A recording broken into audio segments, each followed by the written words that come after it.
il y a Juvenal Abiyarimana, le 6 avril 1994. L'objectif était de déstabiliser les Zaïre. Il y a la force à Zaïre, il y a coupé ça en Rwanda. Et rêve na bango et s'accomplir. Rwanda a imposé son musée. Je vous ai dit, ce n'était pas un musée qui était préparé. Il y a cause à la présence de la République démocratique du Congo, c'était le Vengandu qui fait ça. Rwanda a imposé son musée. Des musées aujourd'hui à Chinarambo. Qu'est-ce qui se passe à l'Est? Musée à Ekosaliwa, juste un lobby n'a dit que la guerre doit rentrer là où elle a commencé. Nous a coûté à Liwa aujourd'hui 18 ans à Samabélé, l'histoire est enterrée comme ça. Fati est venu au pouvoir. Après avoir Kotambola, oh, 3 semaines il y a Fati. Il est allé découvrir le vrai problème sur l'Est de la République démocratique du Congo. D'ailleurs, vous serez d'accord avec moi. Dans 74e sommet des Nations Unies, dans discours naïe, à l'obiango au vide du monde, Tokochali Soussoukana sous-sorté, maintenant nous allons travailler pour l'agriculture. Ça bougeait tout le monde. Peuple congolais, Ayeba Kite Kelevé ou Bassanjo, l'ancien président nigérien, a rappelé la même mise à Est. Peuple congolais, Ayeba Kite Kelevé, les démocrates américains Bill Clinton, Tilelo, a la même mise à l'Est. Voilà pourquoi mon américain va combattre Hillary comme président des États-Unis à cause de la bavure au mobile na Salaka en Afrique. C'est Bill qui a tué Jonas Savimbi le 22 février l'an 2000. C'est Bill qui a tué Laurent Désiré Kabila. D'ailleurs, là, vous serez d'accord avec moi. À Lubango, Soketikali, même 48 heures, déposé la maison blanche, Musée doit tomber. Musée est mort le 7 janvier, Bill a déposé le 20 janvier 2001. C'est toujours Bill. Et c'est à cause de la force au Bill a acheté na Rwanda soit suprématie na biso. Musée a tamboli. Non, Fati, pardon, aye ko découvrir qu'il faut na vendre sa bateau nyonso bazana membi. Là, je vous dis vrai, j'ai cité le nom des personnes. Ouba Sancho, Kagame, le tout consort, bazan d'accord, laisse Ezala en paix au profit à peuple congolais au détriment des individus. Voilà le vrai raison que Fati a frôlé la mort. D'ailleurs, je vous dis, frère, c'est un avertissement pour lui, selon Bango. Mais ils seront confondus au nom de Jésus. Pour Bango, c'est pas pour rien. Mon vieux n'est pas un idiot. Alors, que s'il faut mourir à cause de l'Est, je suis prêt. D'abord, mon vieux, nous allons retirer. Le problème, il y a l'Est, c'est l'Est qui a construit Rwanda aujourd'hui. Le temps que Rwanda, qui est RD Congo, na Kitoko, Mbongo na biso. Le long Rwanda, comme ça, là, téléphone. Rwanda, comme une usine à Mutuka, agit les minéraux où. Le lot, comme une premier producteur, il y a coton. Aziongo wapi. Azana yango, c'est l'Est. Et voilà pourquoi, même nos responsables, la République démocratique du Congo, bakoki kolinga jamais derrière SCSI là, au profit du peuple congolais, mais au profit de l'air. richesse aux États-Unis à Sanangote. Mais si le Congolais azolia soso ya katikati na marché bazoteka. Si le Congolais azo vivre non na lipa na quartier mama papa de sama patobi mabon toya piembo na pourquoi. Si le Congolais bazokatela e tomate ya boîte baokata ngona katikati oya njili akena ngona njili oya ngiringiri pakena ngona ngiringiri me boîte moko. Congolais, un pays abondamment riche au profit des individus. Voilà pourquoi je vous dis, frère, bino batu bona nanga na monde.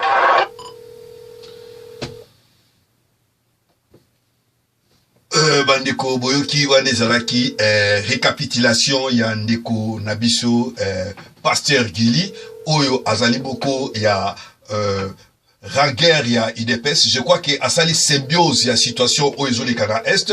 Je crois que a tombé juste na situation au Ezoli-Kana Est. A lobe libino ba vérité au Ezoli-Kana Est. Je crois que analyse naye ezali analyse moko ya ko négligé ezali eloko moko alobi ezali clair et bien typique que alobi a claircir situation nyonso ndenge ezali ko lekana kati ya République de l'Est na bandi asali historique nengi leloyo tokomi na République démocratique du Congo. Durant tous ces temps-là, otozali koloba bato bazali kozala contre l'état de siège basalaki nini lelo tozo komona ba retomber za kokoya muke toza komona kimia ya malamu te zokoya mais quand même il y a une partie ya solution ezali komonana. Je trouve que bato o bazali ko bundisa makambo ya este bazana erreur moko monumental parce que este et bemeli biso wa problème ebele este et bomi ba président ebele este et sali makambo ebele este tozana 12 millions de morts nazako bango ke banda ba guerre ce sera même deuxième guerre mondiale bato bakufande wana te na est nyonso wana ezali pona richesse ya peuple congolais, richesse ya mabeli. Bozali ko poser question moko facilité que Rwanda le pays où ils ont minorité Rwanda le loba tungi yango na ba déchets où azali ko yiba azali ko détourner na kati ya République démocratique du Congo. Et vous allez me dire aujourd'hui que peuple congolais oyo vraiment azana analyse moko typique est-ce que a ko accepter ba makambwana? Je crois pas. Eza erreur moko osala parce que moi je vais vous dire une chose, génération oyo na sima et surtout génération oyo na diaspora oyo ezali ko bunda ba benga ba combattants, ils veulent pas sentir boy sa ba makambo ya Rwanda, ils veulent pas sentir makambo Uganda, ils veulent pas sentir makambo pamba wana. Donc je crois que bato un peu bazana raison na bango suite ya ba problème o eleki na est bazana ba raison na bango ya ko détester ba communauté internationale ba ya ko sala makambo be bazana ba raison na bango. Donc je crois que problème ya Congo Congolais il faut azala mayele ayeba koloba non pour na intérêt ya mboka na ye azala kakate soki ba pesi ba déchet o ya mbongo ba yibi quelqu'un qui vole ba 1 million a pesi yo $100 au komi fanatique na ye a pesi yo tricot au komi kolanda na sima. Moi je me pose des questions batuloko la ba Francis Kalombo oyo azali député oyo azalaki créateur ya PPRD oyo azali motu oyo abimisaki mouvement ya kuluna na Kinshasa yende mutu abimisaki secret ya ba machette na Kinshasa oyo azali nani lelo oyo azana sima Moïse Katumbi. Bon, azani libre à Moïse Katumbi mais ayeba yango ke Moïse Katumbi ya leki Moïse Katumbi 1000 fois sur le plan intellectuel yé azali déjà avocat. Moïse Katumbi en réalité au baba kasala cour ya nino ya ba détective privé ba nino non Moïse Katumbi basala soki azana brevet ya nini ya eloko abengi soki mécanique ou bien ya mabaya ya école professionnelle na critiqué été mais c'est comme ça c'est juste ce qu'il a dit. Et Moïse Katumbi le commis na mbongo na Congo parce que ayiba minéré à Kabaseli asala ba détournement aboma Jekamil mais yobutu oza otanga oza na conscience oza okende kozala premier soki ozangi un intellectuel soki azangi conscience aza so intellectualité c'est un con et c'est un idiot parce que il y a un écrivain à Lobari qui ne confondez pas l'intelligence avec l'éducation. Parce que tu peux être intelligent, tu as ton doctorat, mais quand tu es mal éduqué, tu resteras idiot. Donc, c'est ce que Moïse Banani Bazali. Moi, je me pose beaucoup de questions, bateau bazaba intellectuel dans Congo, bazo zanga conscience, c'est pour ça l'analyse moko approfondie pour la Moïse, pour la Nini. D'ailleurs, bateau mousso bazala déjà, bazana bambongo na bango, bazana biloko na bango. Mais comment roko na mutu oya sima, oyo olekie musika, na ba valeur. Donc, c'est ça les problèmes de la République démocratique du Congo. Je crois que Tokozo Masusu, toute la musique. Man Rock, Freddy Peugeot, Robert Lobota, Rex Matondo. Yeah! Dans la Belgique, il y a anniversaire de l'indépendance, 50e anniversaire de l'indépendance. C'était quoi? Commune Yalos est organisée pour l'occasion de l'indépendance. L'association de jeunes Mingio et Zanalos va organiser, va organiser une manifestation comme cérémonie, fête Moroboye, dans la salle pour éclairer les citoyens belges, les jeunes congolais, qui ont voté à Poto, pour l'histoire de l'indépendance. Alors l'association va subside, on va s'organiser, le même jour, on va faire la fête. Alors, heureusement que la fête, on a participé à qui le monto avec sa introduction, qu'on raconte l'histoire, c'était Monsieur Basaoula Mara. Basaoula Mara azali moto ya PPRD. Azam Kianer, il y a PPRD, il travaille pour PPRD, en Belgique. Il y a moto à Salaka et Lokoana, à Salaka d'une introduction, un discours, nini. Entre-temps, Azaki Ndekonaye, donc son ami Ndeko, Azaki Fabio Kouswanika. Fabio Kouswanika azali poche na ye, ne baïba ni famille, ne baïba ni bazana famille, Fabio Ebiamo.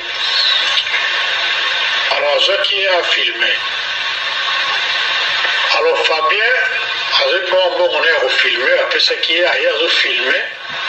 Dans le site, on a filmé, vidéo, au lieu de ça, on a commis. Non.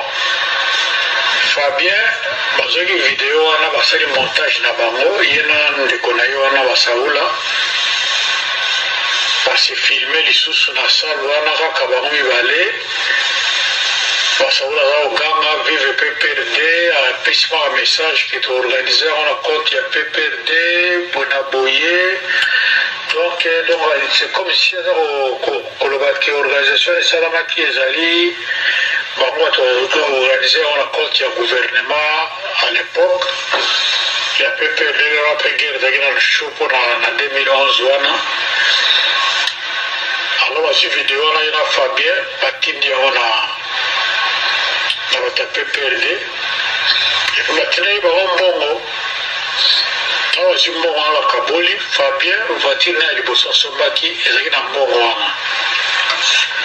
Alors, deuxièmement, dans le Sikoyo, ma cabane est goyébana, ma gêne, ma tomboki, vidéo, on a été, ma tomboki, les soupçons de lui, ma pétara Fabien, ma bourra et pandi. Azora choc na loboko bakafe batukutu kuna lose panzanaka café ndeko na so pe congolais je crois un jour à Rotemayaka yango bakwa poignet la salle union store de koti donc bazwi biloko bakiti bapandi bapetaka Fabien sérieusement na bajene ya los akotaki hôpital police ayaki et puis la police azwaki Fabien akei na hôpital dossier dans le tribunal, mais le roi a pesé qui le couple y a Sangana, ma camarade monté, il a lettre morte. Alors à partir de là, Fabien a comme membre à PPRD. Allô? À travers par les pieds. Ah bonjour, Nabengi Otro.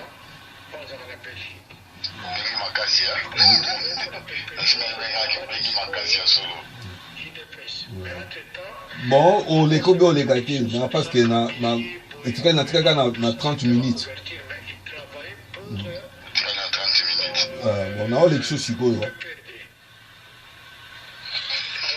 Sans problème, tu continueras à 30 minutes à les. Bon, ça va. Bon.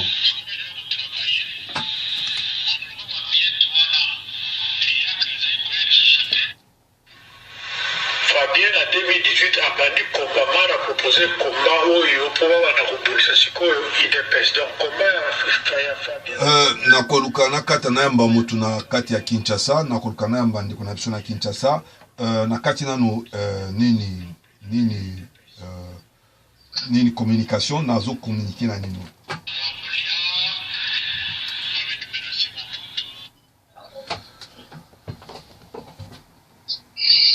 Allô, Ndeko Mustafa Oza en relais du direct Radio Centrale d'Anvers na Pession Mbote. Ndenge nini yo? Mbote mingi papa Carlos na PSP na ba auditeur na biso so balanda biso mbote mingi. Na banzike bazali na kati ya ko regretter makasi koluka président Mustafa ndenge bazalaka na ye na kati ya wa dimanche nyonso to. Na ezali ba contre état ezwaki biso. Toko koyebisa na bango ba continuer na kolanda biso parfois tokozala tobungaki na terrain mais tobunga ite ezalaki nde makambo tokuta na ona nzela. Le 21 août na bandi ke tokutanaki na bacriminel na banda kouta kosala émission na yo Kaso TV na Congo Masafo TV tant tosilisi tobandi kokita na comme niveau à première rille na kutanaki na ba élément bon babrakaki nga na nzela soki ezalaka ke tozali bato tosito kola tokemba na kati ya makambo wana te parfois balingai babarenga mokolo wana nde na bandiki na kosenga na baauditeur bayebake te mwata moko wana ezali ndia bamakambo tokutanaki nango me nzambe asasungi ndenge toza na bongo ezali bien pe ezali bien ke na ndenge mpe nzambe asaleli biso ke tosi toyebi mpe na nimero ya mutuka oyo bazalaki na yango nimero matricule nyonso to na si nazwi yango na koprofite mpe na pesa yango na ndenge tozali awa po ke ata soki général Kasongo azolanda biso nazali mpe na posa yake ekomi na meme ata na niveau ya colonel ya PCR ye mpe azwa yango po ezali 0814 AY01 0814 AY01 mais oyo nyonso tokokutana na nimero wana na kati ya nzela mutuka wana ntuka ekosenga mpenza ke bakaranga yango tomona ndenge ya kobengana po bamona ndenge ya kozongisela biso biloko na biso bazwaki bon nabandi ke maloba ezali epai na wana azali kozela oyo toyi kosolola na baauditeur na biso ndenge bazali kolanda biso merci mingi natondi bango journée elamu. Ok, Ndeko Mustafa, monaki présence na yo et bungaki mwa moke, mais en fait monsieur continue qui tozalaki ko servir kaka ndenge na serviraka, tu bazalaki beli koleka. Bon, en fait problème na biso ya liboso tokolukato tuna yo lelo yo tozako yoka na soki na nzela ya Selemba ou soki kitambo bakuluna bakomi ebele donc yali nini moyen moko fréquenter zati situation wana ekomi ndenge nini tozako kasu makambo bakuluna te ou bien basili kosila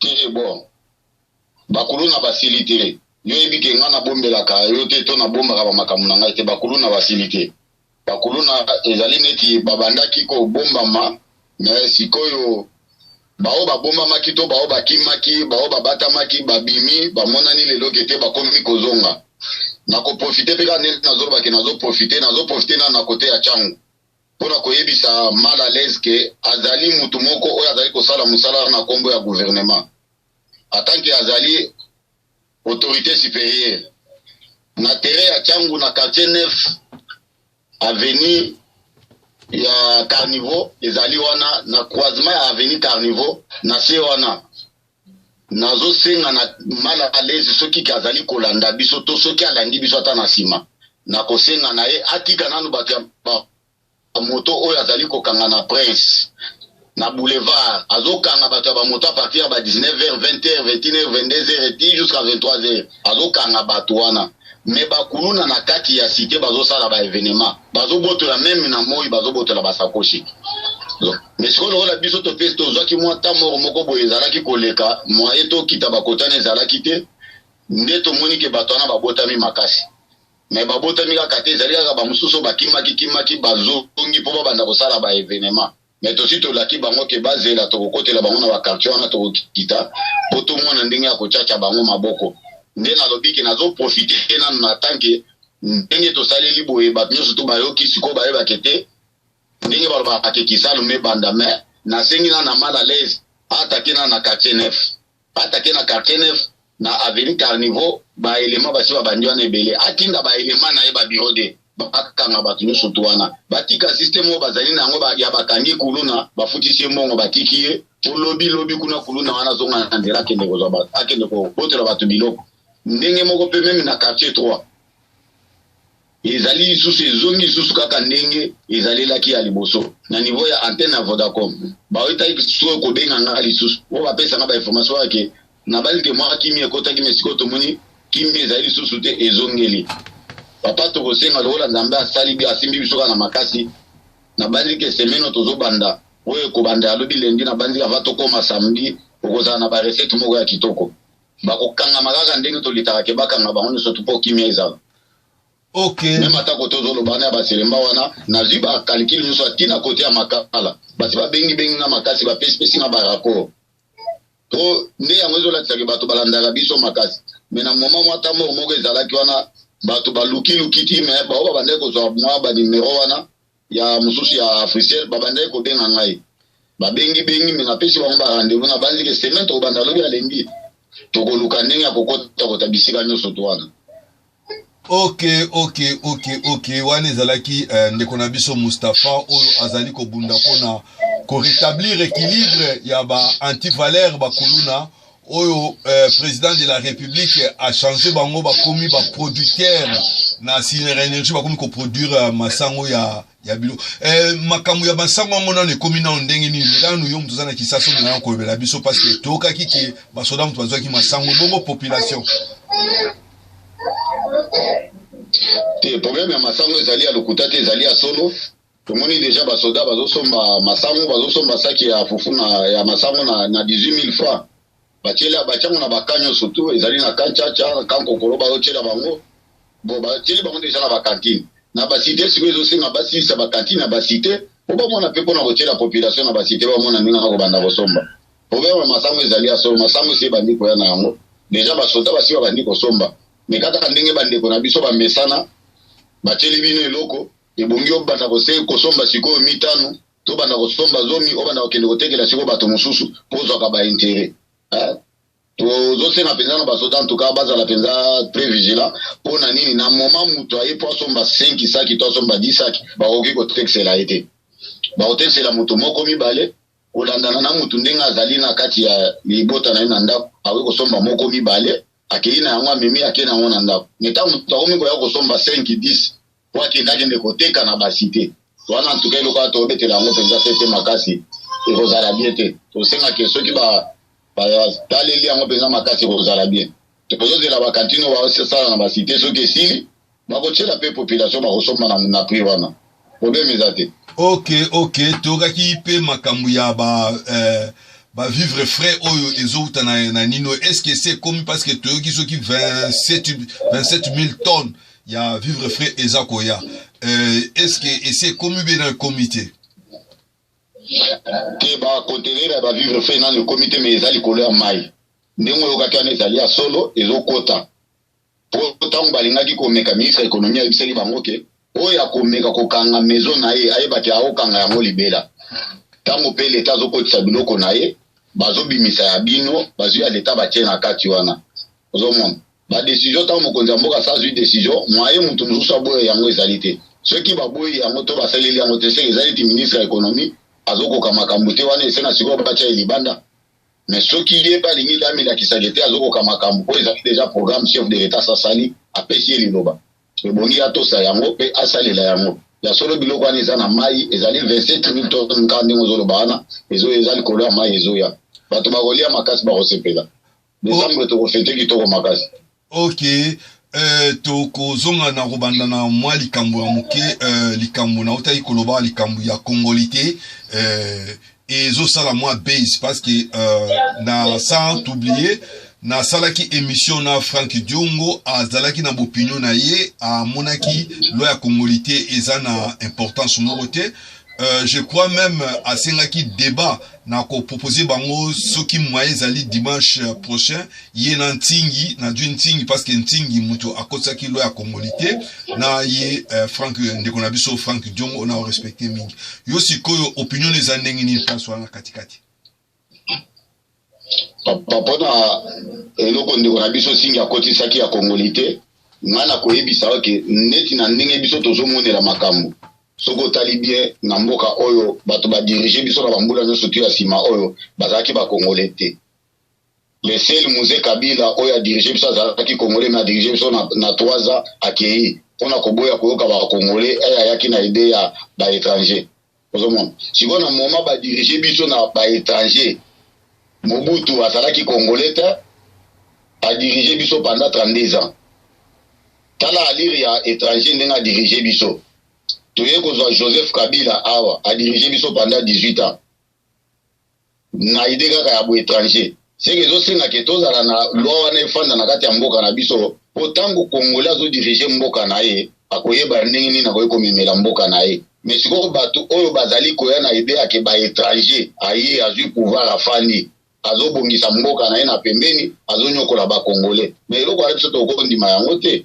Il faut qu'on favorise l'on pour eleka na ndenge nyonso to po Congolais kozala na souci ya mboka na ye ba diriger biso au 32 ans au 18 ans 50 quelques des années toza na eloko ba Congolais batikani na yango te na bambula nyonso to souffrance na souffrance eloko nini ko la kisakete ya solo Congolais na bambula ba diriger pa étranger etikali mo esengo moko boye ezate moto ko sepela kisiko lo wana ezalate ko ba étranger ba ka koza occasion ya ko diriger mboka na biso omote ezali passe otamba zolo bana tolo banana mutu neti siko ndeko na biso oyo Fayulu azali wana azali étranger 100% étranger siko ndenge nini penza ata akoti na poids wa pouvoir akodirige biso na matière nini aza nango na mutu penza akati ya mboka na biso ezali te ozala souci na mboka na biso te ozala souci siko na Cameroun mpo banda babongisa Cameroun. Est-ce que vous êtes vraiment sûr et certain que azali congolais te parce que belema pe na salaka analyse et singa ko lakisa ke alobaki abotama na 1956 na commune ya Mjili le na salaka ba enquête personnelle na trouvera que zone ya commune ya Mjili ezalaka à l'époque ezalaka Kazangulu ezalaki mboka bateke basala na 1957 donc alobaki abotama na quartier 12 or n'époque wana le na landaki na journal ya ba belge ya époque coloniale ezalaki jusqu'à quartier 7. Bon maintenant sikoyo yo zoloba wana belema organa sala bon batu ezaka belema na tinda na to faire que démontrer yo sikoyo za belema ni nezo tinda ko baki azali congolais te ngai ba elema na zana yango oyo ezali ko lakisa ke Fayulu azali congolais te yango oyo kaka ningo witi ko lobake commune ya Njili Fayulu abota na 56 mais commune ya Njili ba installa yango na 1958 pour ma commune ya Njili mais nenga zolo ba kabotama na 12 na quartier 12 na commune na Njili mais kombo ya hôpital o ya botami na yango na quartier 12 to na Njili kombo ya hôpital anza ko kombo nini même atanga ne na botami bo na ibi hôpital ba boti ngai na ibi benke na botami na Ngirengi na botami na hôpital na Movenda na ibi ba avenue na biso nyonso to na ibi na numéro ndenge zalaki siko ye e biloko nyonso to na ayebi yango te ayebi ata iloko mo tazo ba ka bosani est-ce que kombo ya hôpital mo yo mwa boti mutu okoki ko bosana yango to kombo ya quartier okoki ko bosana yango te avenue okoki ko bosana yango te mutu ayebi ki ayebi famille ya Fayulu so balo bakango mikolo zo teke aleka na télévision aloba ke na yebi tata mwasi ya Fayulu azalaka na Njili na yebi tata mwasi ya Fayulu azalaka na quartier 9 na yebi azalaka na Matonge na yebi azalaka soki na Kapela aleka aloba famille na ye aloba batata leki aloba ba mama leki na banoko na yatanga bango batu bayeba bango mbongo esala na Top Congo soki 2 ans mobimba batu bakenda kozwa yango te au top Congo muta ko memela biso famille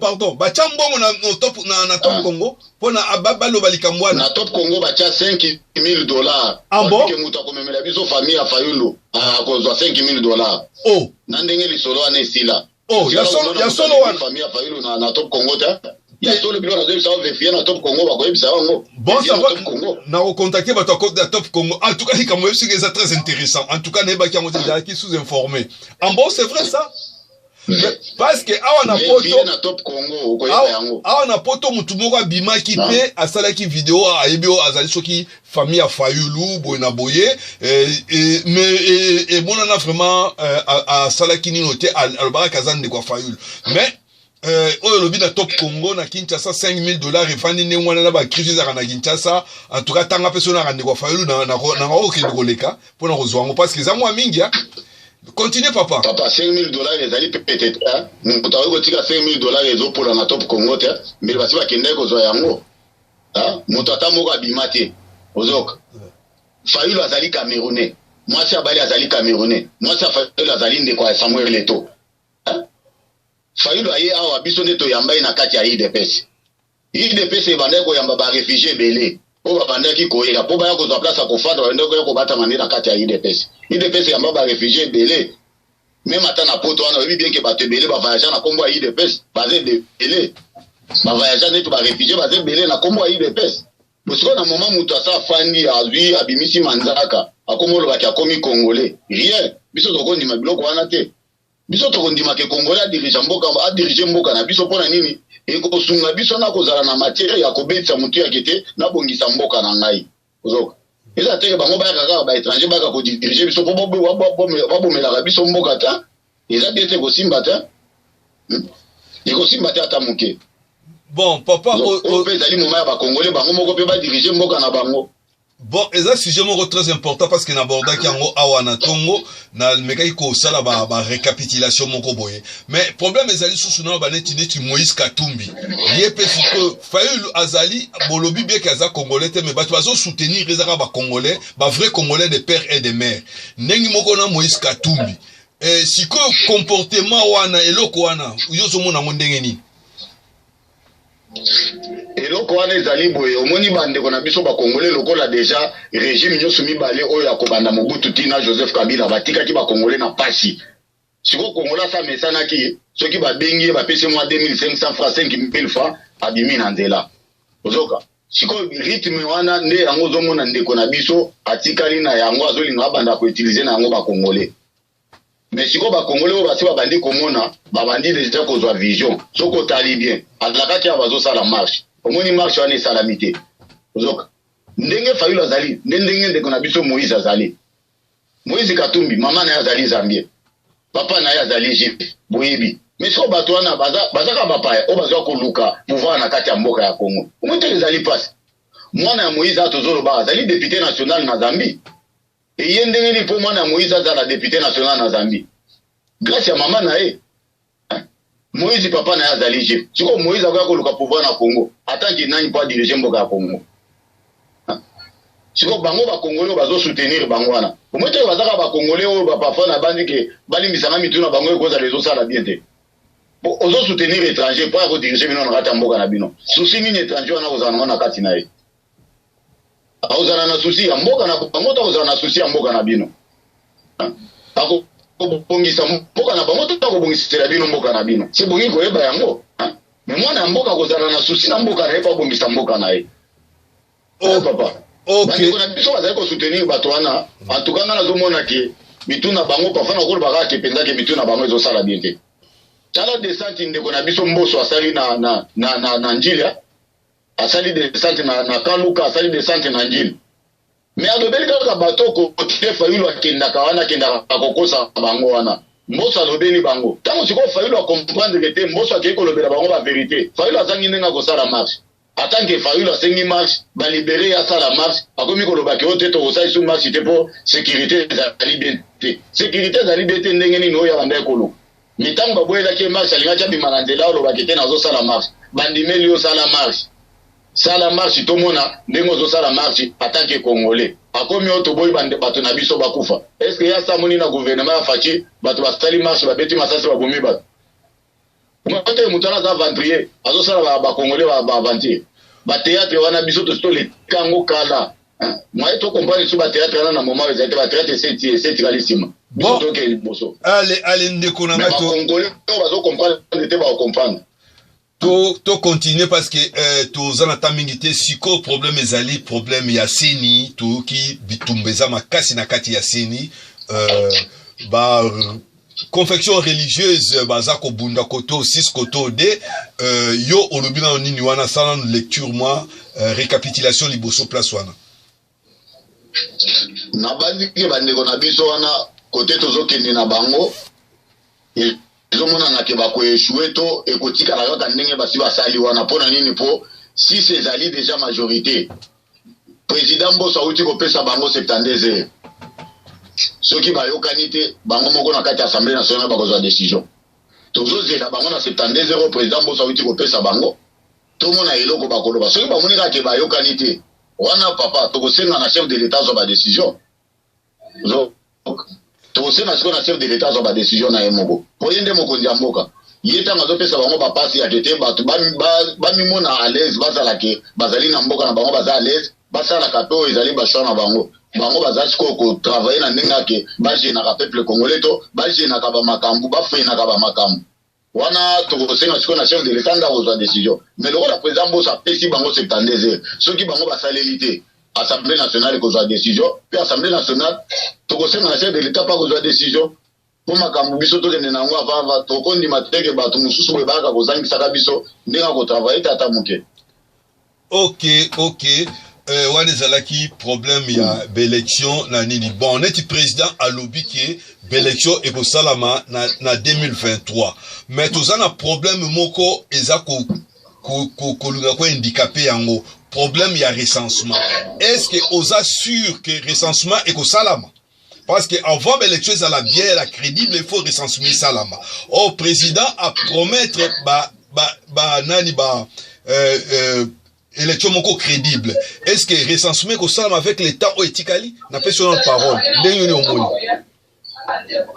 papa Carlos na ko sortir recensement ezo salama kutu kala te ba machine c'est commis ba machine c'est commis déjà kala te recensement ezo banda président azali na liloba oyo azali koloba pe azali kokokisa yango ba machine eza déjà na terrain kala te bazo lancer recensement basi sa bango baki ya ya ba église wana bapesa ba résultat na bango ce que simbité wana itali bango mais biso tokende avant recensement ezo sala mapoto koki kokende na élection sans recensement te na sina yebisa eloko na ba émission so to sala depuis totikala na chiffre ya koloba ke congolais tozali 80 millions d'habitants na lelo oyo depuis 1982 depuis 1982 wana oyo Mobutu a recensé peuple congolais kina lelo oyo ba congolais babotami combien oyo toki kozala kaka totikala na chiffre ya 80 millions d'habitants c'est ezosenga tosala recensement nde kopesa biso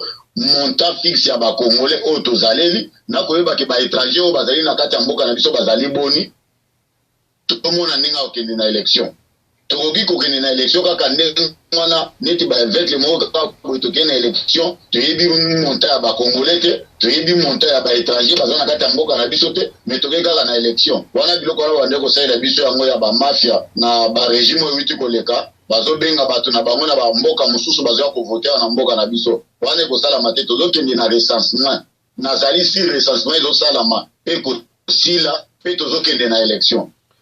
Ok tokoluka toleka mwana mwa lomamu mingi situation oyo eza koleka na kozonga nano situation matata mponyo parce que tokaki procès ya matata mponyo mais suite eza surte procès ya matata mponyo tozoka suite nango te et puis toza na vidéo moko ezali koleka na banini ke Massaro na États-Unis yole toza na Kisasa wana et puis eloko la uta koloba ngwana est-ce que Massaro aza na prison ya makala ou bien aza na États-Unis parce que bake nandi da Massaro na États-Unis n'ebite yo pesa tona parole wana ya Massaro nan o be wan ko lobela biso bakama Massaro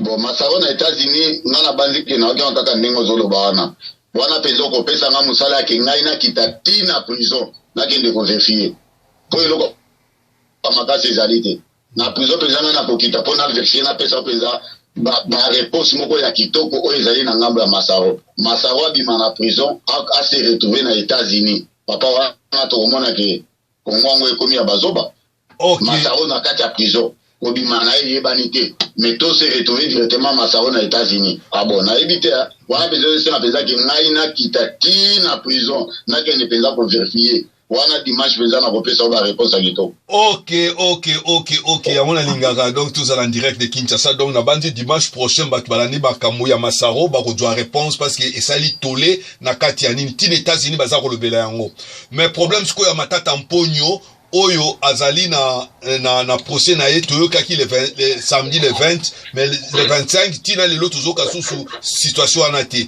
esuki ndenge nini ekomi ndenge nini yango na lingi toyeba nanu ndeko na biso matata mponyo azali na kati ya kolela yo moko yokaki kalate autai kolobaki te ezosenga ke batinda ye baevacue akende kozwa traitement libanda o batiele poison oyokaki apotaki bato bandeko na biso ya sena plainte alobi bango nde balivre ye bon ndeko na biso matata mponyo na sese awa azolela ndenge ya kofuta biloko oyo azalaki na yango ozomona siko na moma mutu azolinga ke afuta biloko wana na sese po ebimela ye na pasa te bakoki mpe kobomela ye moto moke batala ndenge azofutela biloko wana soki asilisi kofuta yango te soki afuti te akosala na ye kaka prison mpo ndeko na biso wana mwaya bima ezali te ata moke azali mpenza na résidence surveillée mwaya bima ezali te soki siko asa bandi kofuta na ye mbongo oyo leta kongola aza na yango mposa papa bakobomela ye moto parce que siko soki afuti yango te baye babomela ye moto ezali te bakokanga ye kaka bakota prison parce que bongo ezebele 200 millions ezebele parce que asali ya mosusu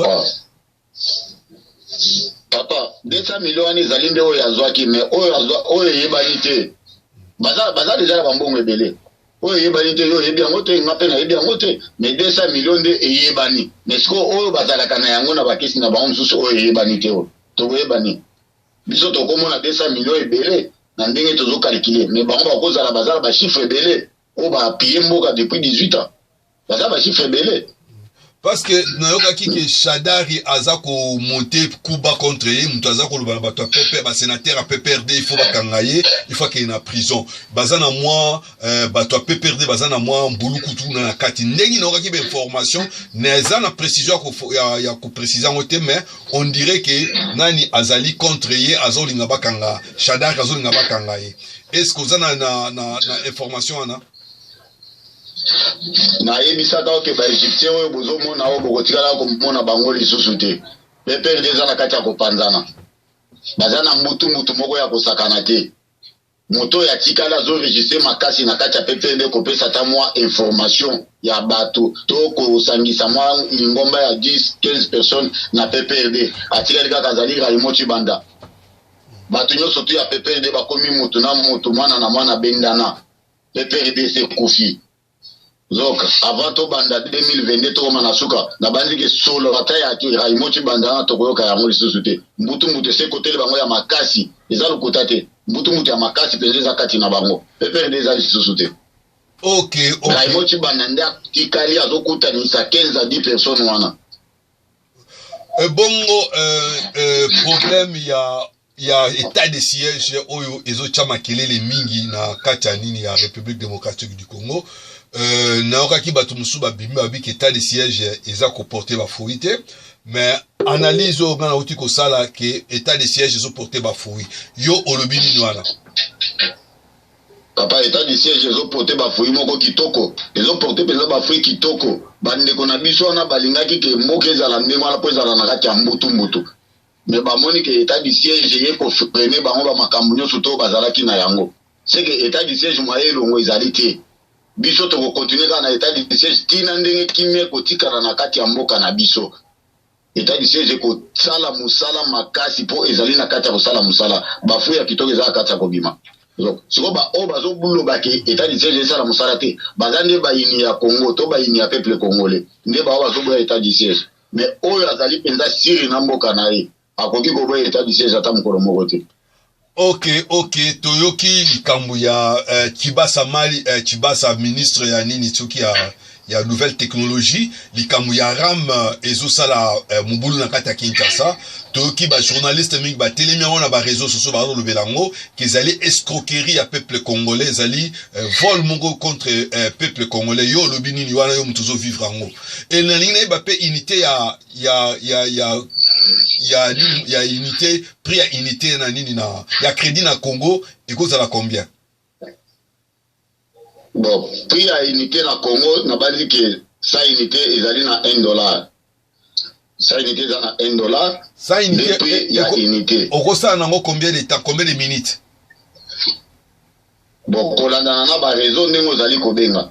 Soki okoti na niveau ya rama wana oyo Kibasa pa memela kibiso ezali ezoporte ata fruit moko ya kitoko na niveau ya peuple congolais te.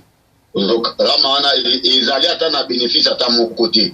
Ye moko yoki babengaki na Assemblée nationale pa ke ne justifier ki alobaki rama wana eloko nina memeli rama etereni ezali na kati ya peuple congolais. Mais toyoki kaka ba chiffre ya mbongo ndenge bale yango ndinga saidi yango. Nengai na kosenga na bato oyo bazali kopanza solo ya chef de l'État na niveau ya ministre Kibasa. Niveau ya ministre Kibasa toro bateke Kibasa na moment azali to babala bango na famille ya chef de l'État. Et communauté qui mboka Congo komi ya bango te. Bato bakoza siko kombo ya chef de l'État kotia na kati ya buzoba ya ministre ya Kibasa soka salite.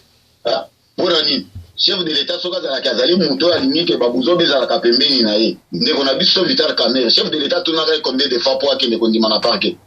Ozali na dossier nini liboso ya mboka oyo ya Congo nini osala abandai koboya metama komi liboso ya parquet akangami ndeko na biso Kibasa azali na kati ya baerere asali ye nenga ye wana alingaki nanu ko créer biso ata soko talibe tozalaki na ba poste ya communication kala ba poste wana kufa ezaki bilo moko akokaka ata ko créer biloko ya bongo atena na ta ba poste ya communication wana ndenge bato bandeko kende kotika ba mikanda ba ozo ba communication biloko ya bongo ko créer nanu mais yake akeka ko memela biso rama mbala moko yena yango na kati ya rama akomi kolia ba mbongo to akomi koyiba ba chiffre ba mbongo to lo ba boyo azalaki na besoin ko soutenir gratuité enseignement. Est-ce que gratuité enseignement etali ministre Kibasa etali eta gratuité enseignement ezali eloko ezali constitutionnel na kati ya constitution na biso ya mboka etali eta ta chef de l'État lobaki yango pa ebien ke ezali constitutionnel na kati ya constitution na biso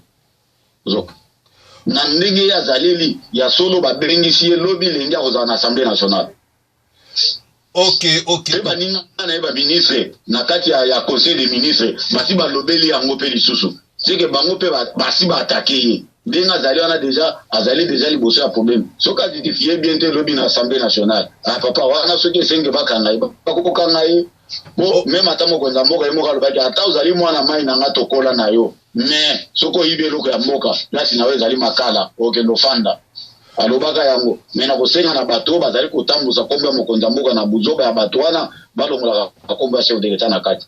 Ok, tokomo na suka totika na 4 minutes na reposer question ya Zizel Mpela oyo ezosali pe susu bruit na kati ya Kinshasa ba refulaki ye mais makambo asalaki na Kinshasa tozala ma précision normale te yo o lobini ni place wana. Bon, même atanga na ko yebisa ke ya solo na ba biloko ya Zizel Mpela wana naza peza na ba précision ya kitoko onga na ko pesa ote. Pona ebiki soko tali de bande ko na biso na bazaka makasi na ba ko créer ba vidéo na ba réseaux sociaux. O tali bien o na ko kanisisa o yebi dossier ya Pascal Mukuna. Ba créer yango na ba réseaux sociaux. Ba longo na réseau na ko créer blog ya Pascal Mukuna ba créer blog ya Jean-Marc Kabunda. Ba créer yango na ba réseaux sociaux. Bande ko na biso na bazama makasi na ngambo wana pona ko créer ka ba vidéo wana. Mais pour nangai da ko confirmer au vidéo wana te na moment na moni réalité na yango te naza peza na réalité na yango te na yuka kite bato na biso wana bande ko na biso na ngambu ndenga ba créer ka ba vidéo wana ndenge pe ba créer vidéo wana pona ko luka mputumbutu na peuple congolais. Ouais, parce que balobi qui Zizel Mpela azalaki mwasi ya azalaki copine ya président de la République ba refulaki ye azongaki na Kinshasa. Bon netu ozana ba précision place wana te. Bon to komi ko na suka émission na biso na PCO 2 minutes. Ya solo papa ka na na go eksa boye. Malgré bolimbisa na to na liloba na koyi ko bimisa. Ye ba ke mokonzi mboka azali muluba. Biso baloba to gito sabotaka bana te ata na pardon. To sabotaka bana te ata na pardon. Mais eloko ya bongo akoyi ko sala yango pona nini? Akoyi ko sala yango te. Pe ezali ya solo te. Biloko wana ezali biloko ya bandeko na biso ndenge bakreaka ba video na bango wana. Ezali ya solo te. Ezali ya solo te. Baza makasi na kokreye ba video na bango wana. Ozoko. Eza kapasi po mona peza muloba azotika bana na ito azobwaka bana na eza kapasi. Eza peza pasi makasi. Ozoko. Soko yoki mutu ndenge bakreye video wana eza ba video ya lokuta basali yango. Yo zelaka ka bato sala ta 1 mois 2 mois. Tokoyoka kaka na yo so. Oko kake parfois bato ba créateur ya video wana oka kake bakangi bango. Ok, to komi na suka tukana 1 minute ya émission na biso parce que si mananga biso ezo le canapé sur parole au pesa nini pote to kanga to suka émission na biso. En tout cas na sepeli makasi na pesi ba auditeur na biso nyoso to mbote mingi na